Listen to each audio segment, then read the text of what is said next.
प्यारे साथियों, जय हिंद। स्वागत है आपका अपने इस परिवार में। आज हम लोग देखने वाले हैं जो आप लोग के 12th हिंदी है उसका एक चैप्टर नंबर 8 है। मोहन राकेश की जो एकांकी है जिसका नाम है क्या जी, सिपाही की माँ। इसका राइटर परिचय आपको अगले वीडियो में बता दिया जाएगा। आज हम इस पूरे कहानी को पढ़ने वाले हैं। ये सेशन बिल्कुल मजेदार होने वाला है। सबसे ज्यादा इस चैप्टर से बोर्ड एग्जाम में पूछता भी है, इसलिए हम स्पेशल इसके लिए एक वीडियो बना रहे हैं। तो चलिए शुरू करते हैं बिना किसी झंझट के। ठीक है, ये जो एक एकांकी है मतलब एक नाटक टाइप का ही है। नाटक नहीं है बल्कि नाटक टाइप का ही है। इसमें शुरू करते हैं। चलिए शुरू करते हैं। ये जो एकांकी है ये इसको नाटक के जैसा आपको देखने को मिलेगा। पढ़ेंगे तो पता चला एक नाटक है, लेकिन ये नाटक नहीं है, नाटक के जैसा ही है। चैप्टर का नाम है सिपाही की माँ। इसमें ऊपर बहुत सारे पात्र दिए गए हैं। आप 93 पेज निकाल सकते हैं।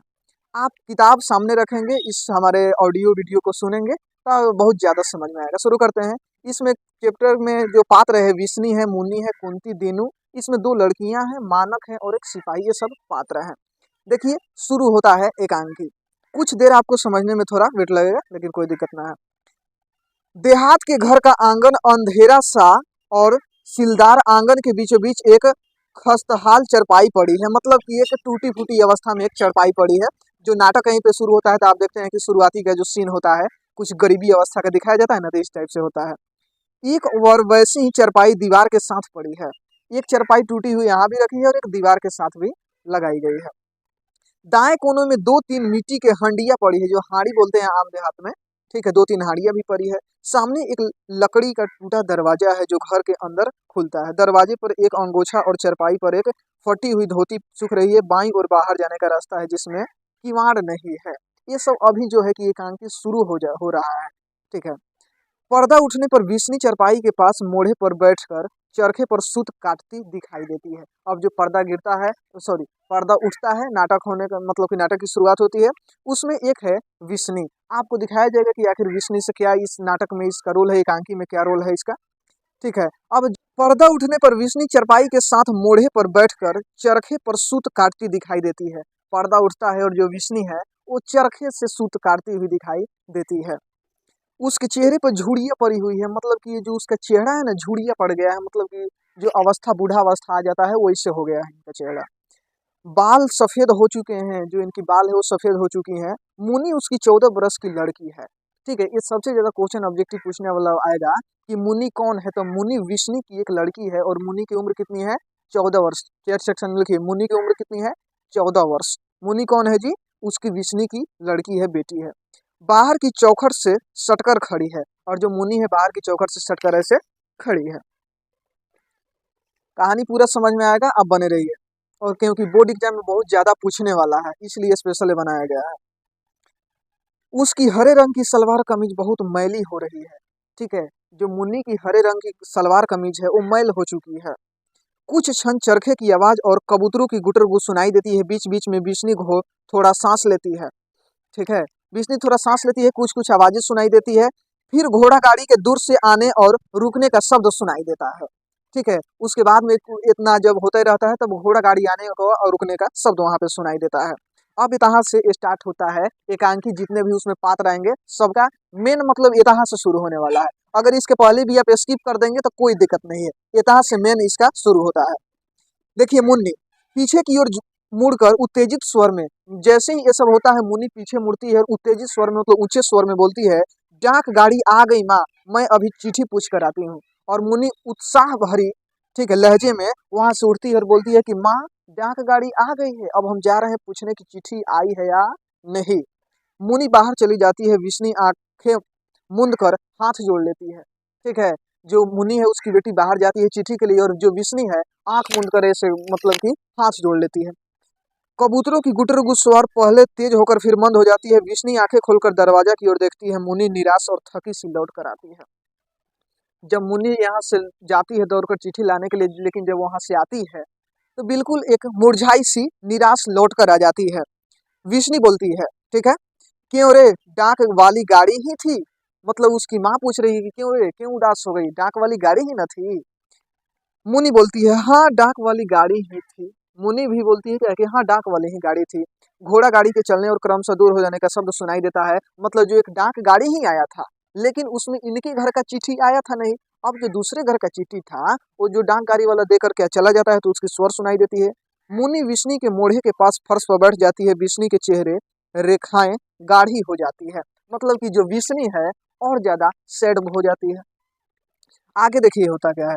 विष्णु बोलती है, विष्णु ठंडी सांस लेकर बोलती है, मतलब कि आज भी चिट्ठी नहीं आई, जाने भाग में क्या लिखा है। जो विष्णु बोलती है कि हे भगवान आज भी चिट्ठी नहीं आई, जाने भाग में क्या लिखा है। आगे बताया जाएगा कि आपको इसकी किसकी चिट्ठी के इंतजार है। मुनि बोलती है आज सिर्फ चौधरी का पिल्सन मनी आर्डर आया है और कोई चिट्ठी नहीं आई। जो उनकी बेटी है मुनि बोलती है कि आज जो है कि सिर्फ चौधरी का पिल्सन आया है, मतलब पेंशन आया है, दूसरा कोई भी चिट्ठी नहीं आया है। विष्णु विष्णु बोलती है ये मुँहे जाने चिट्ठी रास्ते में रख लेते हैं कि क्या करते हैं, मेरा मानक तो ऐसा नहीं करे, ऐसा नहीं कि 2-2 महीने चिट्ठी ही ना लिखे। विष्णु बोलती है लगता है कि इस मेरे चिट्ठी को गांव रास्ते में ही रख ले रहे हैं, क्योंकि मेरा मानक तो ऐसा कभी 2-2 महीने चिट्ठी लिखता ही नहीं, चिट्ठी बहुत जल्दी लिख देता है। पहले हर 15 रोज चिट्ठी आ जाती थी, पहले हर 15 रोज पे चिट्ठी आ जाती थी मानक की। मानक जो है वो विष्णु की पुत्र है, ठीक है, विष्णु का बेटा है मानक, और उसकी 15 दिन पर चिट्ठी आ जाती थी, लेकिन इस बार पता ना क्या हुआ कि अभी तक चिट्ठी नहीं आया। जाने कौन पहाड़ रास्ते में खड़ा हो गया है, कम से कम अपनी राजी खुशी तो लिख देता। ये विष्णु बोल रही है जाने कौन सा पहाड़ रास्ते में खड़ा हो गया है कि अभी तक चिट्ठी नहीं आता, अरे थोड़ा भी तो कुछ लिख देता। मुनि बोलती है माँ मेरा दिल कहता है कि अगले मंगल को भैया की चिट्ठी जरूर आएगी। मुनि बोलती है कि माँ मुझे लगती है कि अगले जो मंगल है वो भैया की चिट्ठी जरूर आएगी। मतलब कि ये क्वेश्चन आपसे पूछा जाएगा कि मुन्नी को कब चिट्ठी आने की आशंका है, ठीक है, या कब चिट्ठी आने की अनुमान लगाती है, तो मंगलवार को लिखिए, मंगलवार, ठीक है, ये ऑब्जेक्टिव में लिखवाया जाएगा, आपको पता ही होगा कि मुन्नी को लगता है कि अगले मंगल को क्या आएगी, चिट्ठी आएगी। विष्णु बोलती है तेरा दिल तो हर मंगल को कहता है पर चिट्ठी आने का नाम नहीं लेती। विष्णु बोलती है अरे तू तो हर कब बार कहती है कि मंगल को आएगा, लेकिन चिट्ठी तो आती नहीं है। जाने भाग में क्या खोट है, चिट्ठी के लिए इतना तरसना पड़ता है, इस बार यह घर आ ले फिर मैं उस इससे पूछूंगी। विष्णु बोलती है कि जाने भाग में क्या लिखा है कि चिट्ठी इतनी देर हो गई, अगर इस बार वो घर आता है तो उससे ये सब बातें मैं पूछूंगी। ठीक है, आगे बढ़ते हैं। आगे मुनि बोलती है पिछली चिट्ठी में भैया ने लिखा था कि वे ब्रह्मा की लड़ाई पे जा रहे हैं, ठीक है, पिछली चिट्ठी में भैया ने क्या लिखा था कि वो ब्रह्मा की लड़ाई पे जा रहे हैं। कहाँ की लड़ाई में, ब्रह्मा की लड़ाई में जा रहे हैं। माँ शायद, आगे थोड़ा देखते हैं, माँ शायद उन्होंने लड़ाई में चिट्ठी लिखने की फुर्सत ही ना मिलती हो। वो बेटी माँ को समझा रही है जो मुन्नी है कि माँ हो सकता है भैया लड़ाई में व्यस्त हो, क्योंकि जो वो लड़का है एक आर्मी है, ठीक है, तो वो लड़ाई में बिजी हो इसलिए वो फुर्सत ही ना मिले उसे चिट्ठी लिखने का। विष्णु बोलती है इतनी भी फुर्सत नहीं मिलती कि माँ को 4 हरफ लिख कर डाल दे।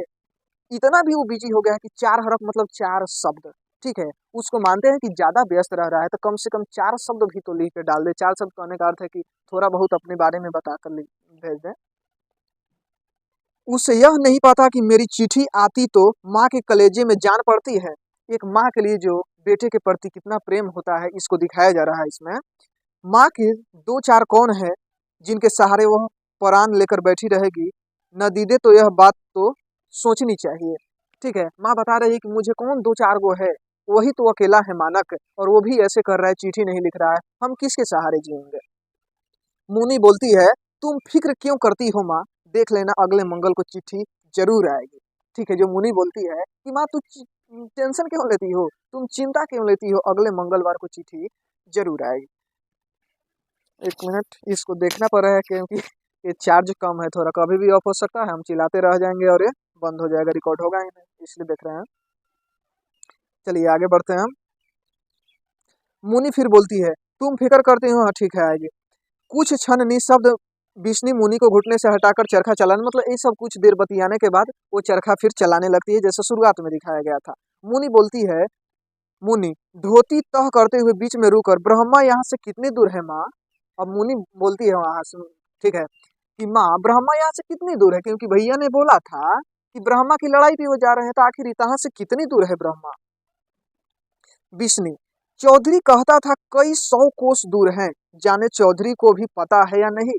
बिस्नी बोल रही है हमें तो नहीं पता कितना दूर है, लेकिन चौधरी बोलता था कि है क्या है जी, 100 कोस दूर है, कई 100 कोस दूर, सॉरी कई 100 कोस दूर है। और ये बता रही है कि शायद उसको भी पता है या नहीं, ऐसा ही बोलता है। जब जो उसके मुंह में आता है वो कह देता है, मतलब जो चौधरी है उसके मुंह में जो आता है वो बोल देता है, पता नहीं उसे भी पता है या नहीं। चौधरी यह भी कहता है कि वहाँ गाड़ी मोटर नहीं आती, पानी वाले जहाज में बैठकर जाते हैं। मुनी बोलती है माँ, चौधरी तो ये भी बोलता है ना कि वहाँ पे कोई गाड़ी नहीं जाता है, सब वहाँ पे क्या जी, नाव में बैठकर जाते हैं, पानी वाले जहाज में बैठकर जाते हैं। समझ में आ रहा है कि नहीं? ठीक है, आई होप समझ में आ रहा होगा, इतना तो विश्वास है मुझ पे। चलिए, विष्णु आगे बोलती है यह तो मानक भी कहता था कि कलकत्ते से ब्रह्मा पानी वाले जहाज में बैठकर जाते हैं। विष्णु बोल रही है चौधरी भी कहता था और मानक भी कहता था कि वो कलकत्ता से जो है पानी वाले जहाज में ही बैठकर जाते हैं। मानक कलकत्ते के समुद्र में पानी वाले जहाज देखकर आया था, और मानक जो है पिछली बार जो आया था तो कलकत्ता में पानी वाली जहाज देखकर आया था। मुनि आगे बोलती है ब्रह्मा सॉरी मुनि बोलती है ब्रह्मा से चिट्ठी भी तो फिर माँ जहाज में ही आती होगी। मुनि देखिए 14 साल की एक लड़की है, माँ से यहाँ सवाल जवाब कर रही है कि माँ, जब भैया ब्रह्मा में रहते हैं और वहां से लोग जहाज के द्वारा आते हैं तो चिट्ठी भी तो जहाज से आती होगी। अगर हमारी चिट्ठी वाला जहाज डूब गया तो, छोटे जो भी होते हैं ना बच्चे, उनका सवाल कुछ इस टाइप से ही आता है। वो बोल रही है कि अगर चिट्ठी सॉरी जहाज डूब गया तो चिट्ठी वाली। विष्णु बोलती है ऐसी काली जबान न बोल, मुंह अच्छा न हो तो बात तो आदमी अच्छे करे। ठीक है, वो अब उस अपने बेटी को डांट देती है कि ऐसी अशुभ बात मत करो, कम से कम तुम्हारा मुंह ठीक नहीं है तो बात भी तो अच्छा करो। मानक कहता था कि जहाज इतना बड़ा होता है कि हमारे जैसे 4 गांव एक जहाज में आ जाए। ठीक है, इतना बड़ा जहाज कैसे डूब सकता है? और वो मानक बता रहा है कि इतना बड़ा जहाज डूब नहीं सकता है, उसमें हमारे जैसे 4 गांव आ सकते। आगे मुनि संकोच के साथ बोलती है माँ, पता नहीं सच है या झूठ, पर चौधरी कहता था कि हर रोज कोई ना कोई जहाज डूब ही जाता है। वो मुनि बोलती है कि चौधरी तो ये भी कहता था कि हर रोज कोई ना कोई जहाज डूब ही जाता है, संकोच के साथ बोलती है। विष्णु बोलती है चौधरी एक लड़ाई में का हो आया है, दुनिया भर की सारी अकल उसके पेट में भर आई है, वह यहाँ बैठ ही सब कुछ जानता है। अब माँ बोल रही है कि अरे वो क्या बताएगा, वो एक युद्ध देख है क्या, उसको सब पता हो गया? वो झूठ बोलता है ये, अपनी तिरिया के चरित्र का पता नहीं, जहाज डूबने का पता है। वो माँ बोल रही है विष्णु कि उसको तो अपने तिरिया के चरित्र का तो पता ही नहीं है, मतलब अपने पत्नी का चरित्र का तो पता ही नहीं, और वो क्या बताएगा कि जहाज डूबने का पता उससे कैसे चलेगा। मुनि धोती तह करके अंदर ले जाती है, बाहर से पड़ोसिन कुंती आंगन में आती है। अब एंट्री होती है एक नए पात्र कुंती की। कुंती कौन है? विष्णु मुनि की पड़ोसन है। ठीक है, मुनि की पड़ोसन है, आंगन में आती है। ठीक है, एक नए पात्र की एंट्री हो जाती है। यहाँ क्वेश्चन पूछेगा कि कुंती कौन है, तो विष्णु की पड़ोसिन है कुंती। अधेड़ होने पर भी उसके चेहरे पर स्वास्थ्य की लाली झलकती है, मतलब वो अधेड़ हो चुकी है। कुंती बोलती है विषमदेही, आज भी कोई चिट्ठी नहीं आई। विषमदेही, आज भी कोई चिट्ठी नहीं आई, मतलब अपने भाई बूढ़ी हो चुकी है। विष्णु बोलती है हाँ कुंती, सॉरी आ कुंती, सॉरी हाँ कुंती नहीं, आ कुंती, मतलब कुंती को बुलाती है कि आओ कुंती। चरखा पुनी अलग हटा देती है, कुंती उसके नजदीक चरपाई पर बैठ जाती है। इस सीन में दिखाया जा रहा है कि कुंती यहाँ आती है, कुछ बोलती है और बैठ जाती है। कुंती बोलती है कहते हैं आजकल ब्रह्मा में बड़े जोर की लड़ाई हो रही है। कुंती बोलती है कि सुन रहे हैं कि ब्रह्मा में बहुत जोरों शोरों से लड़ाई चल रही है। विष्णु बोलती है यहाँ से कौन ब्रह्मा होकर आया है, लड़ाई का हाल वहाँ वालों को पता है कि यहाँ वालों को पता है। ठीक है, ये बोल रही है कि हाँ ये तो सुन रहे हैं, लेकिन यहाँ का कौन वहां पे गया है, किसे पता है कि लड़ाई का क्या हाल है। चौधरी रोज घर बैठा खबरें गढ़ता रहता है, मानक आएगा तो पता चलेगा कि वह कितना विद्वान है। जी भर के आज यह तो जी में आए कह ले सब सच है। मतलब जो यहाँ पे व्यक्ति चौधरी जी हैं, वो चौधरी जी कुछ झूठ और सच बोल देते हैं, इस टाइप से इनको बताया जा रहा है। बेचारा जल्दी घर आए और आकर अपनी बहन के हाथ पीले करे, सब सहेलियां तो एक एक करके चली गई।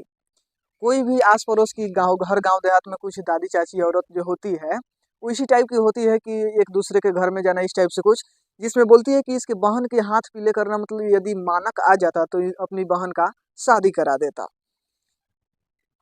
धनो भी बैसाख में चली जाएगी। धनो धनो कौन वहाँ की लड़की है, वो भी क्या बैसाख में चली जाएगी। बस 2 महीने में ही सब कुछ करना धरना है। ये सारा शहर ढूंढ आए हैं, कहीं 10 गज मलबल नहीं मिली, सब चीजें जैसे बिलाए चली गई है। तूने अभी इसके लिए कोई वर घर देखा कि नहीं? उनकी माँ से पूछ रही है कि अब तुम इसके लिए कोई घर वर देखी है कि नहीं। ठीक है। विष्णु बोलती है घर वर देख कर ही क्या करना है कुंती, मानक आए तो कुछ भी हो, तुझे तो पता ही आजकल लोगों के हाथ कितने बढ़े हुए हैं। विष्णु बोलती है कि अगर घर वर देख कर ही हम क्या करेंगे, मानक आएगा तब ना कुछ होगा। आजकल लोगों के हाथ ही इतने बढ़ गए हैं। कहने का तात्पर्य है कि तिलक दहेज वाली यहाँ पे बात आ गई है कि जब तक मानक आएगा नहीं कुछ होगा नहीं। कुंती बोलती है पर तू देख 14 की हो गई है, अब घर में रहकर और कितनी बड़ी करेगी। ये जो औरत बोल रही है कुंती कि अब ये 14 वर्ष की हो गई है, अब कितने दिन इसको घर में अपने रखोगी। मेरी धनों का अभी 13वां चल रहा है, पर लोगों ने जान खाली थी कि लड़की मुटियार हो गई है। अभी जल्दी से इसे कहीं विदा करो। तू मानक आने का देखभाल तो कर, और जाने मानक आने में कहीं कितने दिन लग जाए, लड़ाई का कुछ पता है। बोलती है अरे 14 वर्ष की हो गई है, मेरी धनो तो अभी 13 साल की ही है, लेकिन लोगों ने मेरी जान खा ली थी कि शादी करो, इसे विदा करो। ठीक है, तो मतलब कि जल्द से जल्द इसकी शादी करो। विष्णु बोलती है कहीं नहीं, वह 4-6 महीने में जरूर आएगा। वह कह गया था कि जल्दी से जल्दी छुट्टी लेकर मिलने के लिए आएगा, उसे गए भी 7 महीने हो गए। विष्णु बोलती है कि नहीं ऐसा नहीं है, वो बहुत जल्दी आएगा। ठीक है, वो बोला था कि कुछ महीनों में ही हम आएंगे मिलने। कुंती बोलती है हाँ शायद 4-6 महीने में आ जाए। विषम देई लड़ाई का मुंह शेर का मुंह है, शेर का मुंह किसने सूंघ कर देखा है। ये जो कुंती बोल रही है कि लड़ाई का मुंह शेर का मुंह है, मतलब लड़ाई कितना खतरनाक हो जाए, लड़ाई में किसको क्या हो जाए ये किसी को पता नहीं है। लड़की तो देखते देखते तार हुई जा रही है, तू कहे तो मैं कहीं खोज खबर करती हूँ। ठीक है, ये विष्णु से पूछ रही है कि लड़की तो तार होते जा रही है, तू कहो तो हम इसके लिए कहीं खोज खबर करें। ठीक है, आजकल भी रियलिटी में ऐसे होता है कि आप कहीं शादी ब्याह में घूमने जाओगे, खासकर लड़कियों के लिए, तो उसमें 2-4 रिलेटिव ऐसे आ जाएंगे जो कहेंगे कि हाँ हाँ इसकी शादी यहाँ करा दो, उसकी वहाँ करा दो। कुछ वहाँ से तार अपना फैला ही देंगे, कनेक्शन दे देंगे। मानक जाने साल में आता है कि 6 महीने में आता है। अब समझो इसके घर वालों से ज्यादा इस कुंती को टेंशन है इसकी शादी का। ठीक है, ऐसे आदमी को रैपट देना चाहिए ना खासकर। ठीक है, मतलब समझो इसकी माँ को उतना चिंता नहीं है कि 14 हो गई है क्या है, और ये कह रही है कि हम देखें, बताओ बोलू मानक आएगा क्या नहीं, हम ही देख लेते हैं। दीनू कुम्हार अगला एक नए पात्र की एंट्री होती है, जिसका नाम रहता है दीनू कुम्हार, मतलब कुम्हार रहता है, नाम है उनका दीनू। दीनू कुम्हार हड्डियों का चलता फिरता ढांचा सा बाहर से हांफता हुआ आता है। उसके सिर के और दाढ़ी के बाल आधे पक चुके हैं, हाथ मिट्टी में सने हैं। मतलब जो दीनू कुम्हार है हड्डियों का ढांचा है, मतलब बिल्कुल पतला दुबला आदमी है, हांफते हुए बाहर से आता है। और उसके सिर जो है और जो है कि दाढ़ियों से क्या है जी पक गया है, हाथ मिट्टी में सने हैं। वो कुम्हार है तो क्या जी मिट्टी में हाथ लगबे करेगा। आकर दीनू बोलता है मुनि की माँ आज तो हद हो गई, आके हाँफता हुआ चिल्लाता है मुनि की माँ, मुनि की माँ आज तो हद हो गई। क्या हो गई भाई? विष्णु बोलती है किस बात की हद हो गई, इतना हाँफ क्यों रहा है। दीनू कुमार बोलता है बताने की बात नहीं, तू बाहर निकलकर अपनी आंखों से देख ले। विष्णु कुछ बताएगा भी क्या है, वो फिर में चिल्ला रहा है कि देखो बहुत हद हो गया, क्या हो गया। दीनू बोलता है बात क्या है, तमाशा है, सच कहता हूँ मुनि की माँ, बेशर्मी की हद हो गई। मुन्नी की माँ मैं कहती हूँ ना कि बेशर्मी की हद हो गई अब। क्या है जी? विष्णु बोलती है क्या फिर वह चौधरी की, मतलब एक चौधरी जी है, चौधरी के घर में कुछ हुआ? दीनू बोलता है नहीं उसकी बात नहीं है, 2 जवान छोकरियां आज कहीं से आई है। 2 जवान छोकरियां मतलब 2 जवान लड़कियां कहीं से आई है। उनका ऐसा पहरावा है कि तुमसे क्या कहूँ। ठीक है, मतलब काफी खतरनाक ड्रेस पहन के आई है। क्या है इसकी नजर में खतरनाक? रंग काला है पर बिल्कुल मेमो की तरह टीट फिट चलती है। मतलब रंग भले काला है लेकिन क्या बिल्कुल टीट फिट सी, मतलब देखने में भली काली है लेकिन मेमो की तरह मतलब बहुत अच्छी चल मतलब कि दिख रही है। और घर घर जाकर आटा चावल सॉरी आटा दाल मांग रही है। इतनी जिंदगी चली गई है, ऐसी बेशर्मी कभी नहीं देखी। ठीक है, इतनी जिंदगी चली गई, सॉरी मतलब दीनू कह रहे हैं कि मेरा इतना जिंदगी चला गया लेकिन इतना बड़का बेशर्मी हम कभी देखे नहीं। दीनू बाहर की ओर झांक कर देखता है, मुनी अंदर चली जाती है। दीनू बोलता है मुड़कर वे तेरे घर की तरफ आ रही है, मुनी को अंदर भेज दे, मैं जाकर चौधरी को खबर सुना देता हूँ। ये बोलता है कि तुम जाकर इसको अंदर भेजो, तुम्हारे घर की तरफ ही वो आ रहा है, और हम जाकर चौधरी जी को खबर सुना देते हैं। दीनू बाहर चला जाता है। विष्णु, कुंती, मुन्नी उत्सुक आंखों से बाहर की ओर देखती है। दो वर्मी लड़कियां बाहर से आती है। वे जांघों तक लंबे मैले फ्रॉक पहने हुए, दोनों के हाथों में एक थैला है। ठीक है। कुंती बोलती है विष्णु के कान में फुसफुसाकर, जो कुंती जो पड़ोसन है, ठीक है, आपको पता चल गया हो कि किस टाइप की वो पड़ोसन है। वो फुसफुसाकर कानों में कहती है ये लड़कियां क्रिस्टान है, ये क्रिस्टान है, मतलब क्या, ये ईसाई है, क्रिश्चियन है लड़कियां। विष्णु उसका मतलब न समझकर प्रश्न भरी नजरों से उसकी ओर देखती है। जब फुसफुसाकर ऐसी कहती है और विष्णु उसकी बात नहीं समझ पाती है, तो प्रश्न भरी नजरों से मतलब कंफ्यूजन की दृष्टि से देखती है। कुंती बोलती है उसी स्वर में, क्रिस्टान होती है जो मर्दों को घर में रखती है और आप बाहर घूमती है। मतलब क्रिश्चियन वो लड़कियां होती हैं, कुंती बोल रही है, कि जो मर्दों को घर में रखती है और खुद बाहर घूमने आती है। उसमें जो दो लड़की थी, एक लड़की बोली, पहला लड़की, थोड़ा दाल चावल दे दीजिए माँ जी, परमात्मा आपका भला करे। अगला क्वेश्चन आपसे पूछा जाएगा कि जो दो लड़कियां हैं वो क्या मांग रही थी, दाल और चावल। कमेंट में जरूर बताएं, वो दो लड़कियां क्या मांग रही थी, दाल और चावल मांग रही थी। दूसरी लड़की बोली हम रिफ्यूजी हैं माँ जी, बहुत दूर से भूखे प्यासे आ रहे हैं। ठीक है। एक लड़की फिर बोलती है हम लोग रंगून से आ रहे हैं। वो दोनों लड़कियां कहाँ से आ रही है, रंगून से आ रही है दोनों लड़कियां। हजारों लोग वहां से घर बार छोड़कर आए हैं। हम एक घर की 10 औरतें यहाँ से 3 मील दूरी पुरानी धर्मशाला में पड़ी हैं। हमारे दो भाई रास्ते में मारे गए हैं, थोड़ा दाल चावल दे दीजिए माँ जी, आपकी जान की दुआ। ठीक है। मतलब जो दो लड़कियां हैं सब बता रही है कि हम बहुत दूर से भाग कर आ रहे हैं, हमारे दो भाई मारे गए हैं, हम लोग एक ही इधर धर्मशाला में एक रुके हैं। कुंती विष्णु के कान के पास बोलती यह लड़कियां क्रिस्टान नहीं है, इनके लक्षण अच्छे नजर नहीं आते। विष्णु बोलती है लड़कियों के चेहरे पर दृष्टि जमाए हुए, मतलब लड़कियों के चेहरे पर ताकते हुए विष्णु बोलती है हाय री, तुम इस तरह भीख क्यों मांग रही हो, देखने में तो तुम अच्छे घर की नजर आती हो। वो जो दोनों लड़कियां को विष्णु बोलती है कि तुम भीख क्यों मांग रही हो, तुम तो देखने में अच्छे घर की लगती हो। पहली लड़की बोली पहले जब घर बार था तब और बात थी माँ जी, अब जब घर बार उजड़ गया है तो भीख ही आसरा है।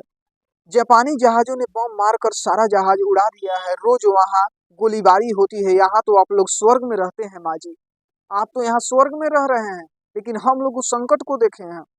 लड़ाई की वजह से हमारा मुल्क तो बिल्कुल तबाह हो गया है, मतलब हमारा देश बिल्कुल तबाह हो गया है लड़ाई के कारण।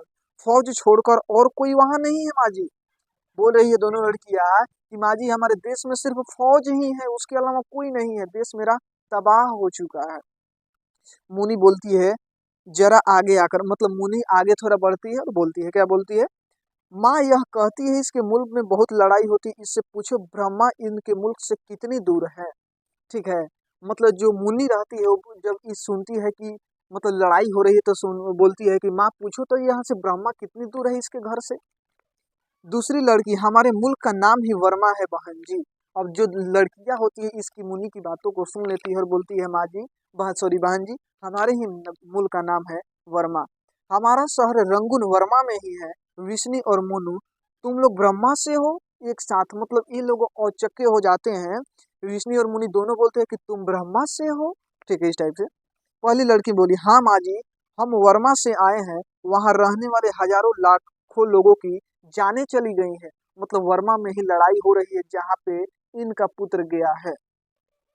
जिनको जिधर रास्ता मिलता है वह उधर भागकर जान बचाने की कोशिश करता है। बहुत लोग भरे हुए घर छोड़कर चले आए हैं।